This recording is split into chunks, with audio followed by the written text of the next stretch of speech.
Traders point அன்பர்களுக்கு சிறப்பு வணக்கம். நம்ம அஸ்ட்ராலஜிக்கலாக நிஃப்டி நாளைக்கு எப்படி இருக்கும், 10ஆம் தேதிக்கு எப்படி இருக்கும் அப்படிங்கிறத நம்ம பார்ப்போம். அதுக்கு முன்னாடி 9ஆம் தேதிக்கு நம்ம என்ன சொல்லியிருந்தோம், இங்கே என்ன நடந்திருக்கு அப்படிங்கிறத நம்ம பார்க்கலாம். 9ஆம் தேதிக்கு அன்றைக்கி நம்ம போட்டிருந்தது 9:15 9:35 வரைக்கும் ரெண்டு பக்கமும் பாபகிரகங்கள் இருக்கிறதுனால சந்திரன் நீஷத்தில் இருக்கிறதுனாலையும் அந்த லக்ன ரீதியாக பாவகிரகங்கள் இருக்கிறதுனாலையும் இந்த டைம் கொஞ்சம் குரூஷியலாக இருக்கும். நம்ம கவனமாக இருக்கணும்.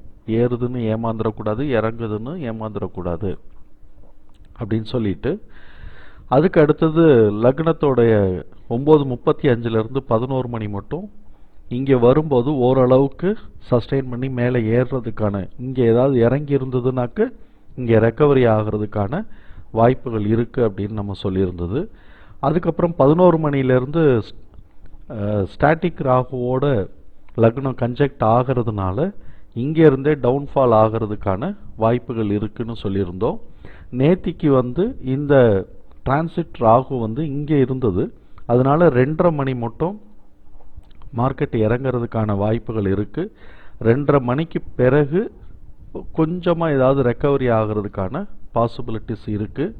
ஆனாலும் நமக்கு நீச்சமாக இருக்கிறதுனால பெரிய லெவலில் பிரேக் அவுட் வர்றதுக்கான வாய்ப்புகள் இல்லைன்னு சொல்லியிருந்தோம்.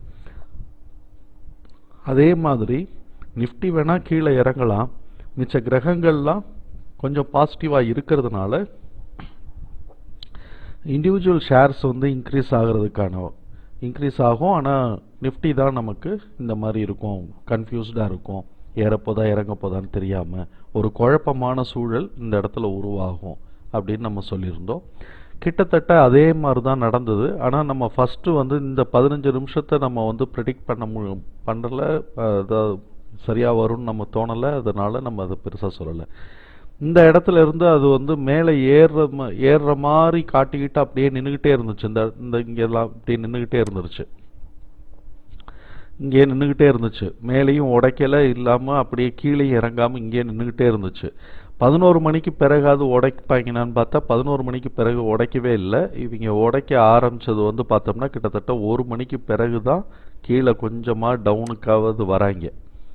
இந்த இடத்துல இங்கே நம்ம டவுனுக்குன்னு வச்சோம்னா கிட்டத்தட்ட 1:30 மணிக்கு பிறகு தான் வராங்க. அந்த 1:30 மணிங்கிறது இங்கே 12:30 மணிலேருந்து 1:30 மணி மட்டும் கூட பேசாமல் அங்கேயே சுற்றிக்கிட்டு இருந்துட்டு 1:30 மணிக்கு பிறகு இறங்க ஆரம்பிச்சது.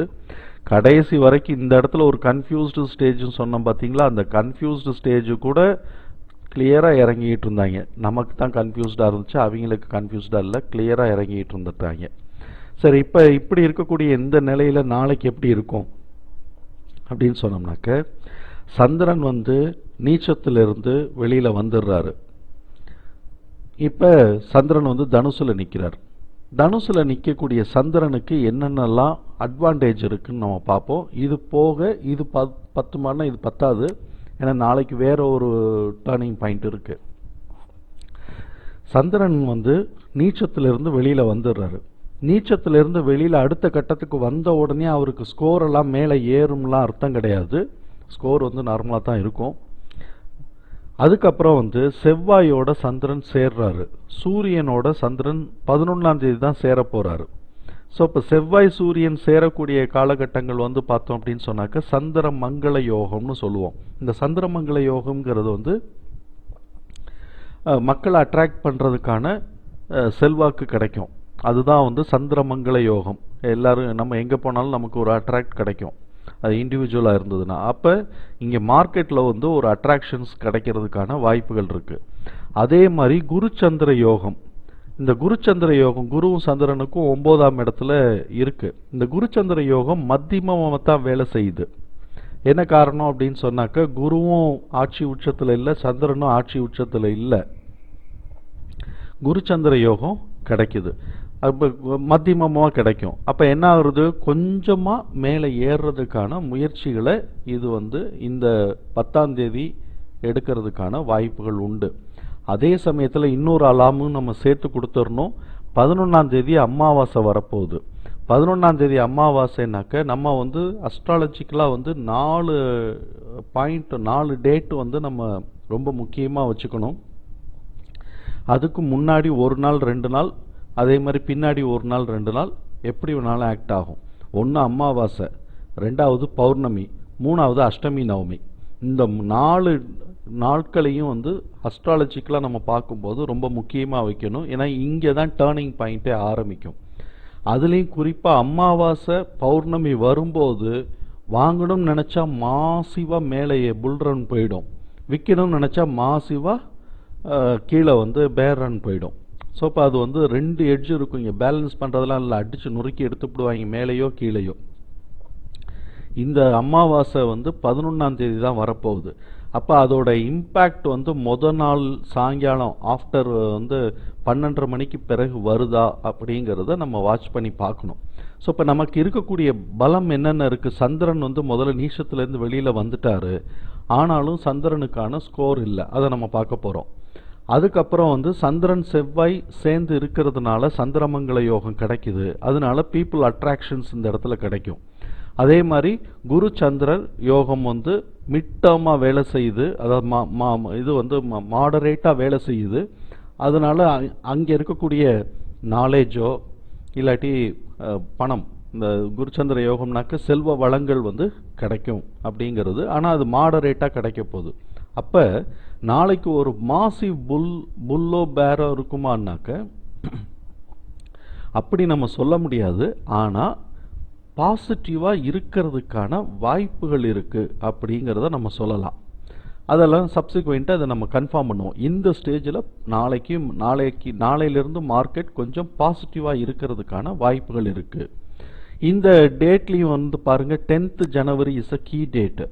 அப்போ ட்ரெண்டு சேஞ்ச் ஆகக்கூடிய டேட்டு 10th ஜனவரி. இப்போ கீழே இறங்கி இருக்கிறதுனால நாளைக்கு வந்து மேலே சேஞ்ச் ஆகிறதுக்கான பாசிபிலிட்டிஸ் இருக்கிறதுக்கு வாய்ப்புகள் இருக்குது. ஒரு நாள் 2 நாள் முன்ன பின்ன நடக்கிறதுக்கும் வாய்ப்பு இருக்குது. சரி, நம்ம ஏற்கனவே போட்டிருக்கிற மாதிரி லக்னம் வந்து 9:15 to 9:27 இந்த தடவை கரெக்டாக வந்து ஒரு 12 நிமிஷம்தான் இந்த இடத்துல லக்னம் இருக்குது. அந்த ஃபஸ்ட்டு 12 நிமிஷம் வந்து பாவகிரகங்களுக்கு பிடியில் நிற்கிறதுனால ஒரு கன்ஃபியூஸ்டு ஸ்டேஜ், ஏறுமா இறங்குமா ஏதோ ஒரு ஸ்டேஜில் கன்ஃபியூஸ்டாக நிற்கும். அந்த இடம் முடிஞ்சதுக்கு பிறகு 27க்கு பிறகு சனியோட லக்னம் சேருது. சனியோட லக்னம் சேரும்போது ஒரு பாசிட்டிவ் சென்ஸ் இருக்கும். அதனால வந்து கீழே இறங்கிறதுக்கான வாய்ப்புகள் கம்மின்னு தான் சொல்கிறேன். மார்க்கெட்டில் என்ன வேணாலும் நடக்குதுங்கிறத நம்ம தான் அனுபவத்தில் இப்போ நம்ம புரிஞ்சுக்க போகிறோம். இப்போ இருக்கக்கூடிய நிலையில் நம்ம பேசுகிறோம். இந்த 9:27 11:07 வரைக்கும் மார்க்கெட் வந்து எய்தர் மெயின்டைன் ஆகலாம், இல்லாட்டி மேலே ஏறுறதுக்கான வாய்ப்புகள் இருக்குது. இப்போ இந்த டிரான்சிட் ராகு ஸ்டாட்டிக் ராகு ரெண்டும் ஒரே இடம்தான். அதனால் இந்த இடத்துல இந்த ராகுவோட சேரும்போது இது என்னால் இப்போ ப்ரிடிக்டே பண்ண முடியல. நார்மலாக ப்ரிடிக்ட் பண்ணுறதா இருந்தால் இது கீழே இறங்கும்னு தான் சொல்லணும். ஆனால் ஸ்டாட்டிக் ராகுவோட வரும்போது கீழே மேலேயே ஏறிட்டு இருக்கும்போது ஒரு சின்ன கரெக்ஷன் வேணால் வரலாம். மேலே ஏற ஆரம்பிச்சிருச்சுன்னா இந்த மாதிரி சைடு வேஸில் போச்சுன்னா கீழே அடித்து இறக்கி விட்டுறலாம். ஸோ இப்போ இந்த 9:27 11:07 வரைக்கும் என்ன நடக்குதோ அதை பேஸ் பண்ணி தான் இங்கே இருக்குது. இதுக்கப்புறம் இன்னொன்று இருக்குது. நம்ம நார்மலாக வந்து பார்த்தோம்னாக்க நாளைக்கு புதன்கிழமை வியாழக்கிழமை எக்ஸ்பைரிக்கு அடிச்சுட்டு மேலே ஏற்ற போகிறாங்களா அப்படிங்கிறதையும் நம்ம பார்க்கணும். அப்படி வர்றதா இருந்தால் அது இந்த காலகட்டங்களில் நடக்க போகுதாங்கிறதையும் பார்க்கணும். இப்போ 12:45க்கு பிறகு பார்த்தோம் அப்படின்னு சொன்னால் குருவோட சேருது. 12:40க்கு பிறகு 12:38க்கு பிறகு 2:30 மணி மட்டும் குருவோட இருக்குது. குருவோட இருக்கிறதுனால குரு வந்து பலமாகவும் இருக்குது. குருச்சந்திர யோகத்தோடது ஆக்டிவேஷன்லையும் இருக்கிறதுனால இந்த டயத்தில் இங்கே இறங்கி இருந்ததுன்னா இது மேலே ஏறுறதுக்கான வாய்ப்புகள் நிறையவே இருக்குது. இந்த இது வந்து நமக்கு வந்து ஒரு கன்ஃபியூஸ்டு ஸ்டேஜ். இதை நம்ம ஒவ்வொரு இடத்துலையும் கன்ஃபார்ம் பண்ணுவோம். ஸோ இப்போ நாளைக்கு ட்ரெண்டு வந்து சந்திரன் நீச்சத்திலேருந்து வந்துட்டாலும் சந்திரன் பலம் இன்னும் பெறலை அப்படிங்கிறது தான். அதனால் மார்க்கெட்டில் வந்து இன்னும் பலம் பெறலை. அதனால் ஒரு புல் ரன் பெருசாக ரன் ஆகுமா அப்படின்னு சொன்னால் கொஞ்சம் நம்ம தயக்கத்தோடு தான் சொல்லணும்.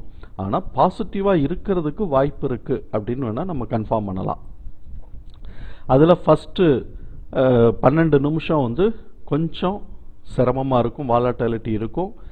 ரெண்டாவது 9:27 11:07 இந்த 1.5 மணி நேரம் வந்து ஓரளவுக்கு மார்க்கெட் வந்து சஸ்டெயின் பண்ணி பாசிட்டிவாக சஸ்டெயின் பண்ணுறதுக்கான வாய்ப்புகள் இருக்குது.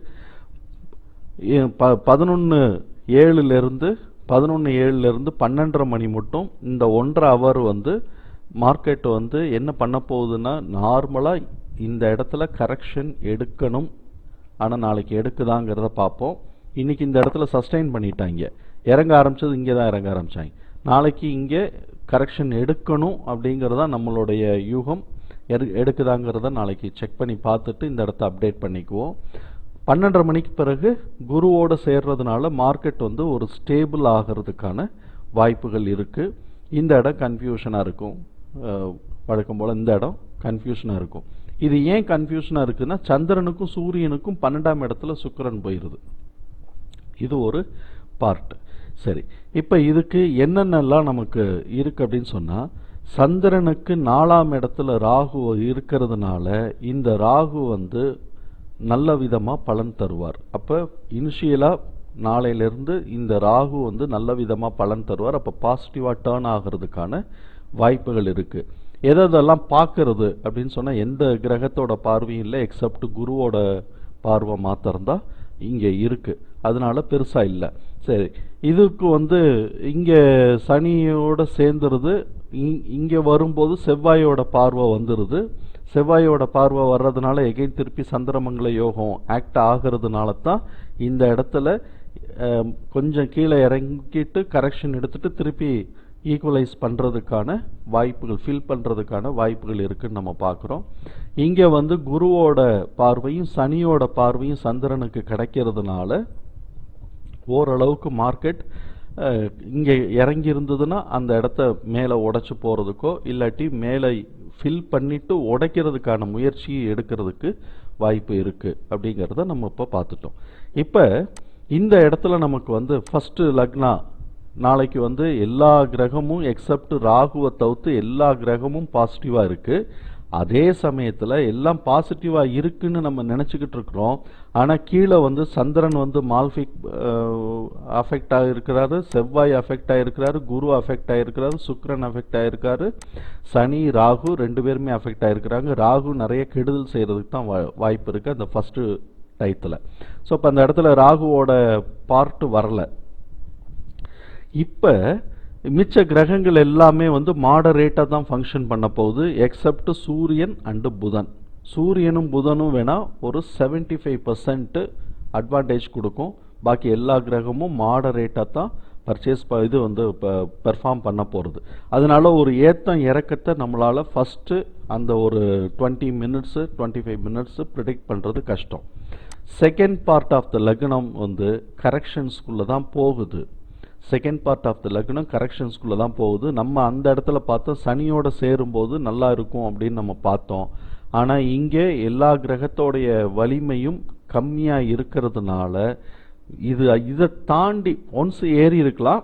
ஆனால் இன்றைக்கி நின்ன மாதிரி இதை தாண்டி திருப்பி மேலே பிரேக் அவுட் ஆகாமல் அந்த இடத்துலையே சுற்றிக்கிட்டு இருக்கிறதுக்கான வாய்ப்புகள் இருக்குது. ஃபோர்த்து பார்ட்டில் வரும்போது இங்கே வந்து சந்திரன் நல்லா இருக்குது, சூரியன் நல்லா இருக்குது. இந்த 2 கிரகத்தை தவிர்த்து பாக்கி எல்லா கிரகமும் சரியாக வரலை. இப்போ குரு வந்து மாடரேட்டாக போயிடுது, ராகுவும் மாடரேட்டாக போயிடுது. இப்போ தேர்டுங்கிறது எங்கே வரும் அப்படின்னு சொன்னாக்க இங்கே வரும். ராகுவோட கன்ஜெக்ட் ஆகும்போது வரக்கூடிய இடம் தான் தேர்டு. அப்போ இந்த இடத்துல வந்து 50-50 சான்ஸ் தான், மேலே ஏறலாமா கீழே இறங்கலாமா அப்படிங்கிறதுக்கான ஒரு கன்ஃபியூஷன் ஸ்டேஜஸ் வருது. எகைன் திருப்பி ஃபோர்த்து வரும்போது கிரகங்கள்லாம் ஓரளவுக்கு நல்லா இருக்குது. சனி மாத்திரம்தான் சீல போகுது. சனி சீல போகுது அப்படின்னு சொன்னாலே நமக்கு யோசிக்கணும், அதுதான் இண்டஸ்ட்ரி அண்டு தொழில். அவர் கொஞ்சம் சீல போகிறாரு. ஆனால் ஓரளவுக்கு ஒரு 50% கீழே ஒரு 25% பாசிட்டிவாகவும் இருக்கும், 75% நெகட்டிவாகவும் இருக்கும்.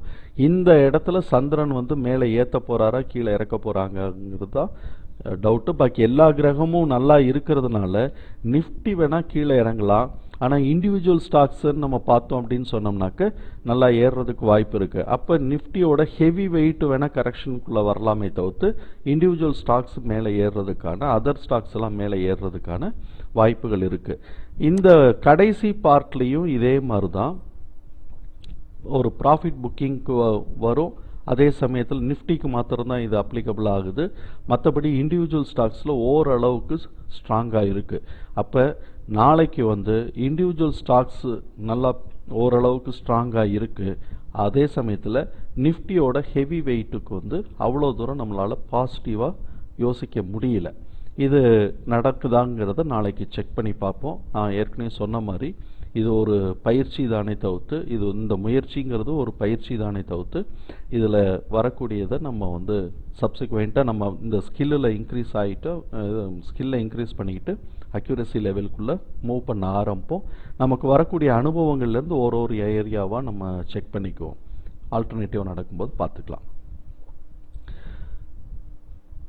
அதனால் இந்த ஏற்கனவே சொன்ன மாதிரி இந்தந்த காலகட்டங்களில் இங்கே அப்படியே திணறி நிற்க போகிறாங்க. இங்கே இறங்கிறதுக்கான வாய்ப்புகள் இருக்குது, இங்கேயும் இறங்கிறதுக்கான வாய்ப்புகள் இருக்குது, இங்கே ஓரளவுக்கு பேலன்ஸ் பண்ணுறதுக்கான வாய்ப்புகள் இருக்குது. இதுதான் நாளைக்கான நிலவரமாக இருக்கும். 11ஆம் தேதி அமாவாசை வரும்போது வேறு பார்த்துக்கலாம். இங்கே கீ டேட்டு 10ஆம் தேதியை நோட் பண்ணி வச்சுக்கணும்.